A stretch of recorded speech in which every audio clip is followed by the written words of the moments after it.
Tom, some really interesting stuff over in the UK. I didn't realise this was such a big thing, but an inquiry into their infected blood scandal has been emerged, and it's been happening since 2017, but more stuff has probably come out. So back in the day, in the 70s to the early 90s, there was all this controversy that a bunch of HIV-infected blood or hepatitis blood was being kind of transmitted or given to people in hospitals accidentally. Yeah, crazy. And so a bunch of people over those years got really, really sick and died, obviously, and the inquiry is only really coming to full swing now, but it has pretty much confirmed that, yes, in that period, there were heaps of witnesses that said they saw this happen, and confirmation that there was a lot of mishandling of blood and things like that. Yeah, right. So a bit of comfort for the families that were affected by it all the way back then, because, you know, it wasn't confirmed or they didn't know, but yeah, that did happen. Yeah, well, good that, there's been a bit of a resolve to it at least. Yeah, definitely. And over in UK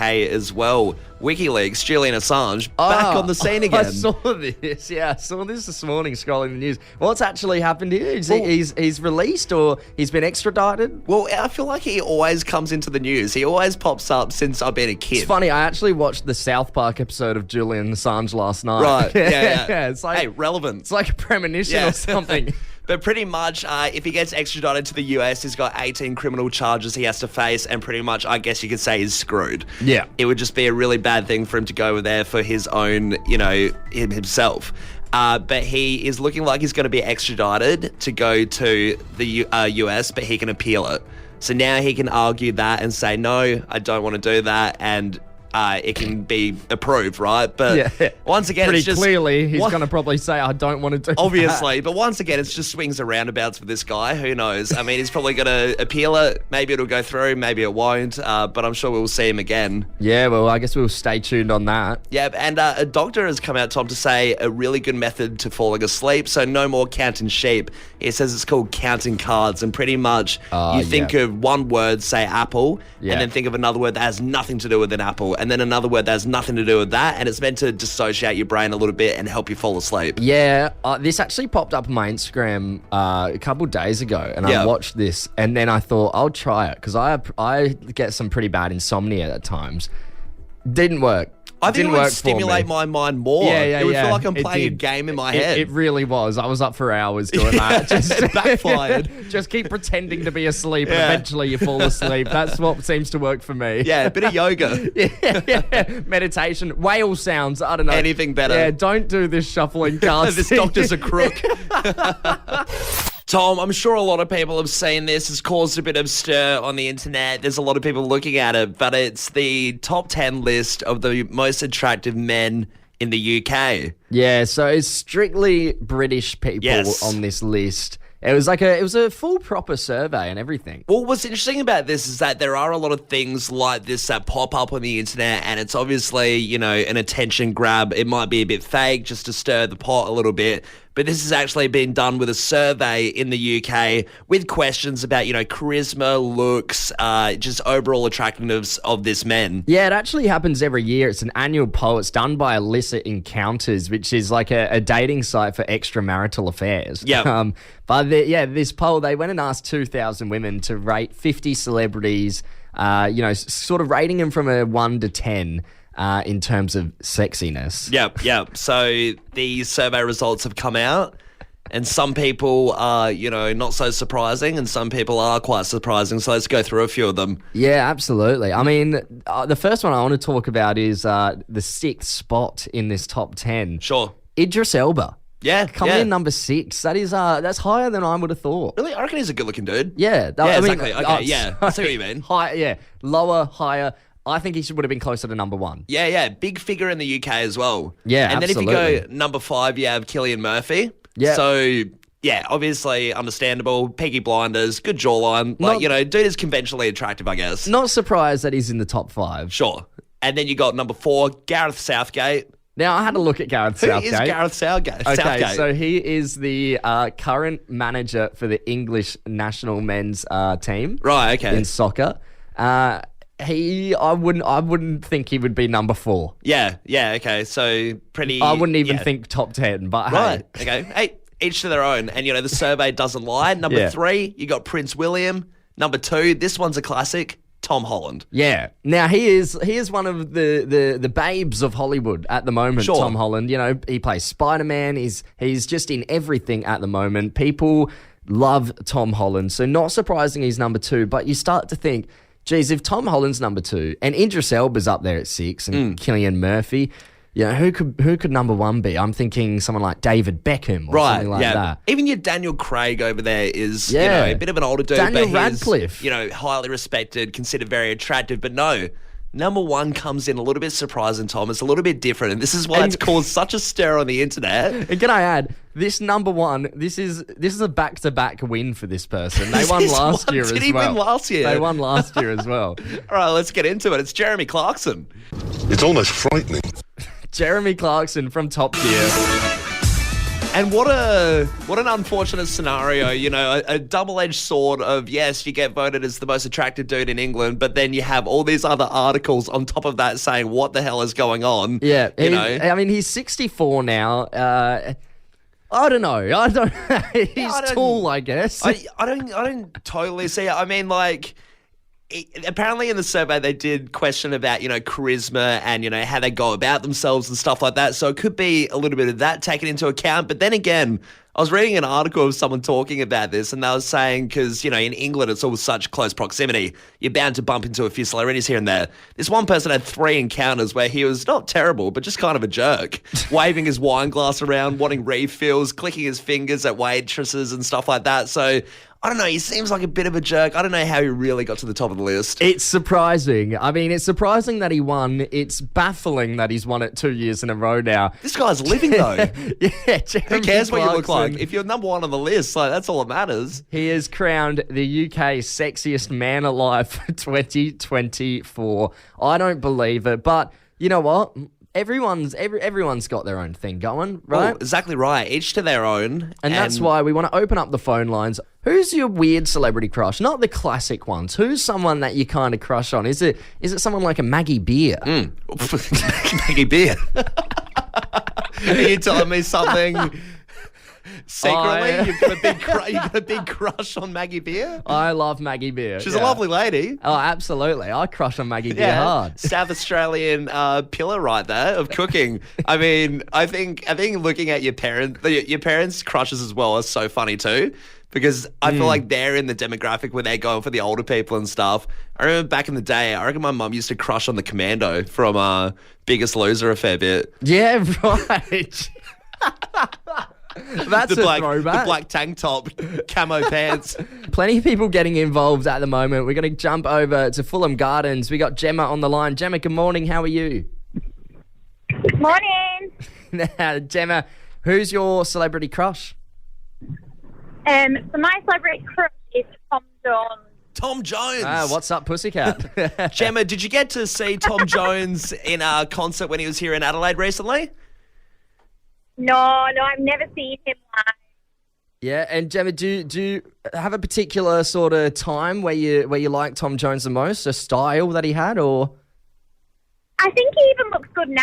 Grey hair. I just think he looks good now. Right, yeah, even as an old fella. I mean, I wouldn't say he's super unconventional. He's a bit of a sex symbol for his whole career. Yeah, I'm not against that. I wouldn't call that such a weird celebrity crush, Gemma. Thanks for getting involved. Jess in Greenwith, tell us, who's the weird celebrity crush?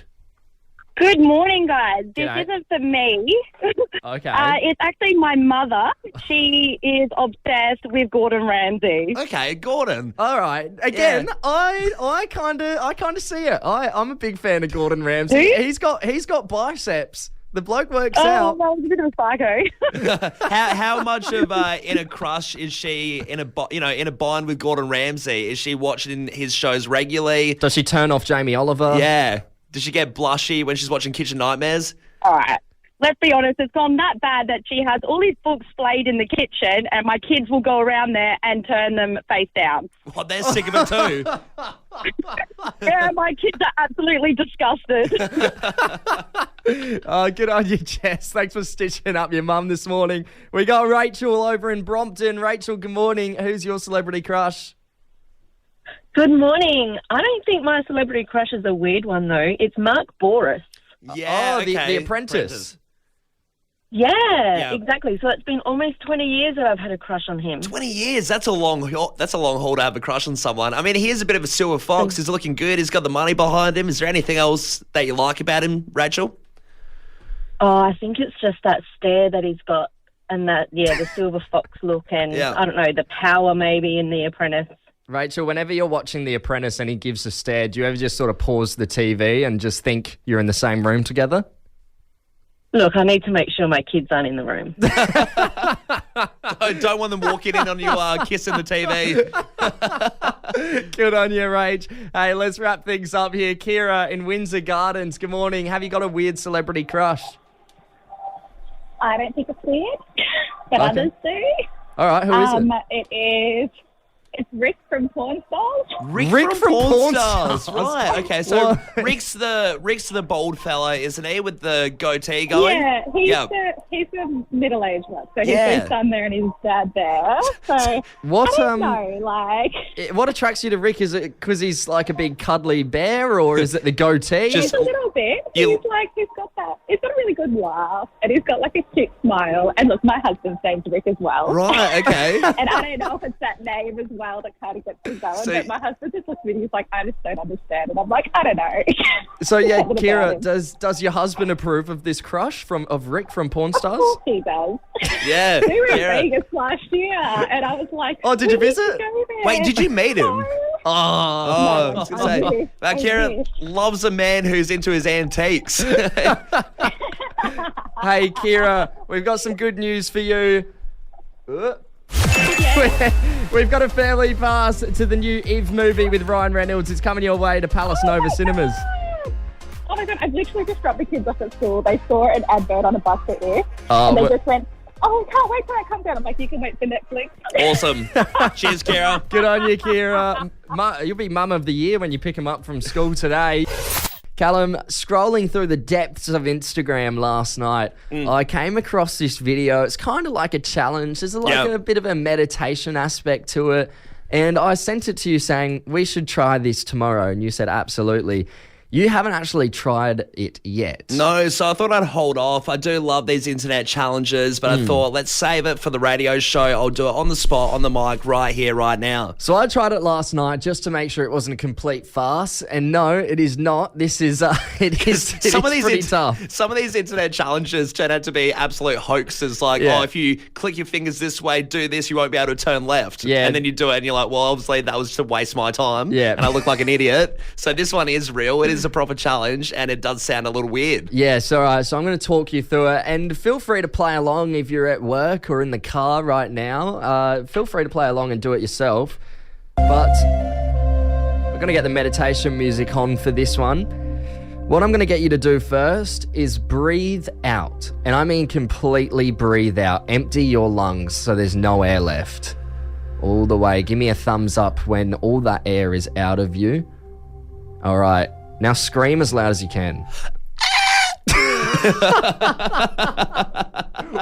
the hell was that?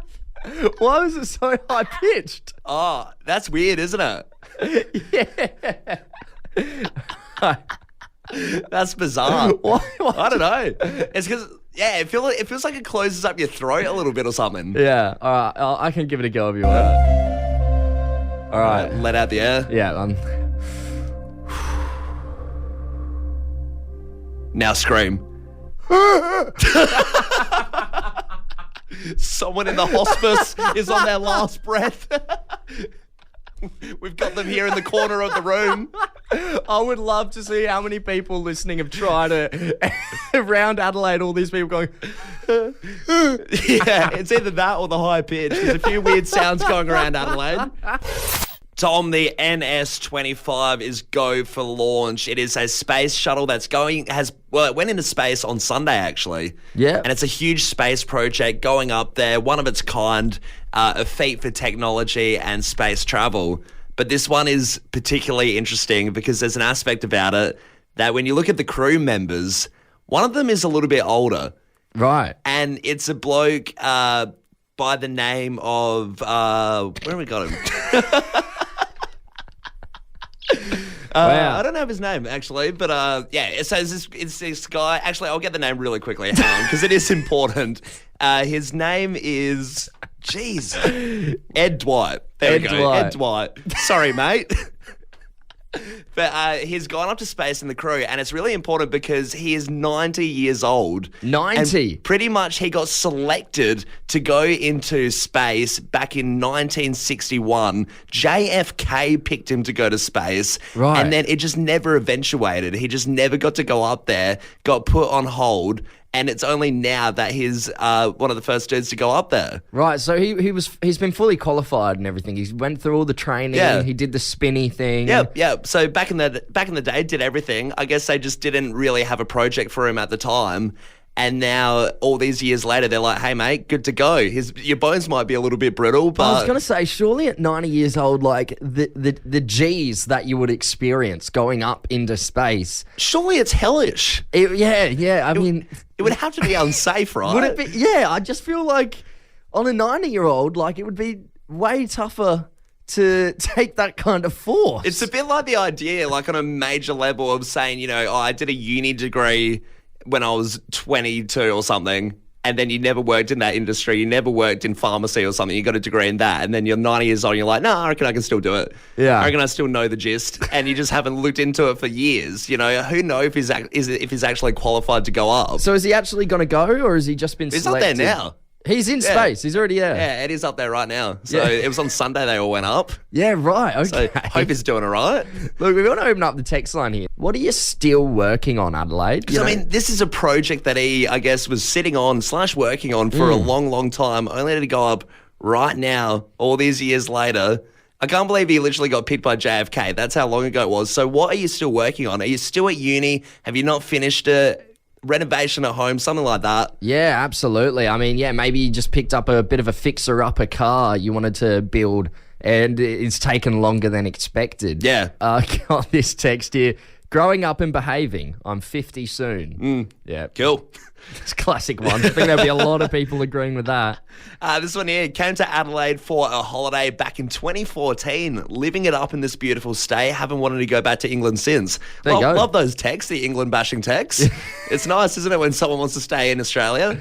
Another text here. Hi, guys. My wife and I bought our house in 2005, and we're still renovating it after nearly 20 years. Oh, a huge one. I Huge reckon one. our house has been in renovation for, close to 20-ish Yeah, years. my parents' house still has unpainted little bits on the walls and stuff like that just, I think it'll stay like that forever. I actually don't think, if it hasn't changed in 20 years, I don't think it will. Yeah, nah, it's not changing anytime soon. This one is funny. Awesome multi-level cubby house. Started building it for my kids back in the 90s. They're in their 40s now. Give it up. This dangly swing just on your tree. And I feel like once you do build it, imagine bringing up your kids saying like, hey guys, I know you're 45 and you got your own kids, but you want to come play in the cubby house? It's worth it. This next one I think a lot of people will be able to relate to. Somebody's texted in here saying, I've been working on my tattoo sleeve for the past 8 years, but the tats ain't cheap, so it's taken a while. That's such a funny one when you see an unfinished sleeve as well, because you can sort of see that I know there's the plan to make it bigger, but why is the lion's head cut in half? Where's the body?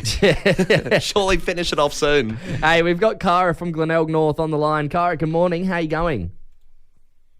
Good morning. Well, I'm actually doing something this morning rather than procrastinating. Fantastic. Awesome. That's what we like to hear. But what is it you're still working on? Well, when I was a kid in 1988, I decided I'd get all crafty and enter a tapestry into the Royal Show. Yeah. Yep. I still haven't fixed it. Right. Okay. So do you still have the tapestry at home? Like it's just half done? The same one? Yeah. Yep, it's still on the frame. It's still in the corner of the room with the thread on it, waiting to be finished. Cara, I mean, this year's the year. Let's get it done. Let's get that tapestry into the Royal Adelaide Show. Well, how about I finish it and I'll send you guys a photo? Yeah, I love that. That works as well. Just as good. Thanks for getting involved. Hey, Ryan in Mount Barker, tell us, what are you still working on? Yeah, well, I started a diploma in building and construction at TAFE in 2010. Yep. And, I'm still going. Oh, cool. Yeah, right. So- what's been going on? You taking a couple of years off? You gone travelling? How's it gotten this Oh, far? not really. I was I was doing a few modules every year, and then sort of gave up, had some kids and that, and so it got a bit hard. But yeah, the way I'm going, I should be finished next year. Yeah. Was it? I mean, congratulations on being able to finish next year. That's awesome. Is it something that you constantly think like, oh, I should go back to, stuff like that? Like, are you pumped to finish it? Yeah. Well, you put a lot of work into it, so you sort of don't want to waste your time. But now, Ryan, I don't know. This has been going on a while. When I started, it was all handwritten assignments. Now it's all online. They've even knocked down the old building that I started at, built the newspaper promptly. This place looks a little different. So Ryan, you've been working on this construction diploma for about 14 years. You reckon you'll finish it this year? Do you reckon are you gonna use this diploma, or are you sort of moved on from this industry? Yeah, maybe. I'm in the building trade. I'm a brekkie, so yeah, it's something I can. May as well knock it off. Yeah. Hey, good on you, Ryan. We've got a family pass to the SANFL coming your way. Thanks, mate. We're talking about alternate drops and the different stages of the alternate drop. Everyone's been through this. It's always a scary time when you get somewhere with alternate drop, whether it's a footy thing or a wedding or whatever it might be. There's always the two options, and there's always one option that you're like, well, that just sounds 10 times better. That's what I've never understood with the alternate drop is when you look at the two options, one of them seems like all the funding has been put into this nice steak with a jus or a nice beef thing, and then what the hell happened to the fish with the potato rosti on the other hand that's barely cooked? You know what I mean? Like, why does all the attention go into one thing? So there's always that one that you just want. Yeah, and you had a bit of an issue over the weekend with an alternate drop. Well, I was sitting with our social media guy, Gavin, and we were both sitting there at the table, and he's made it his effort to tell me out of the blue that, hey, if you get the fish, you're sticking with the beef fish, you're not getting my beef. You tried to swap. Well, I did try to swap. I just thought it was a bit of an out-of-the-blue thing for him to bring it up randomly. We actually have Gavin in the studio right now. Good morning, Gav. Hello. Now, Gavin, I thought it was an unprecedented attack for you to turn around and say, oh, if you ever think of touching my beef, I'll kill you. It was pretty extreme. That's a bit aggressive. It was not like that. I just said, if you end up with the fish, you're sticking with the fish. You didn't want to swap? No, not if I got the beef. Yeah, because the beef did look a lot better. Now, this prompted a pretty crazy response from one of you. And, Callum, what happened next? I pretended to touch Gavin's food, and then he pulled one of his cutlery utensils out of me and waved it in my face. So I felt personally threatened while I was eating my fish. It wasn't the most pleasant dinner experience. It's just a spoon. Yeah. You were waving hands everywhere all over my food, and I've just said at the next event, I'm not sitting next to you. Yeah, it got a little bit heated. Absolutely ruins relationships, the alternate drop. It didn't stop there. The other week, we all went to another function with an alternate drop. And Kale from Kale and Mags, the drive home, he wasn't too happy about his alternate drop. Yeah. Well, he got something pretty unfavourable, and then he went for the swap. Of course, person did not want to swap. No one wanted to swap. No one wanted to swap with what he had. And I tell you what, we did not hear the end of it. Oh, well, he turned around and he's like, well, my wife swaps with me. It's like, your wife's not here. No one's swapping you for your chicken. Every mouthful I watched him take, he looked like he was about to cry. Couldn't stand it.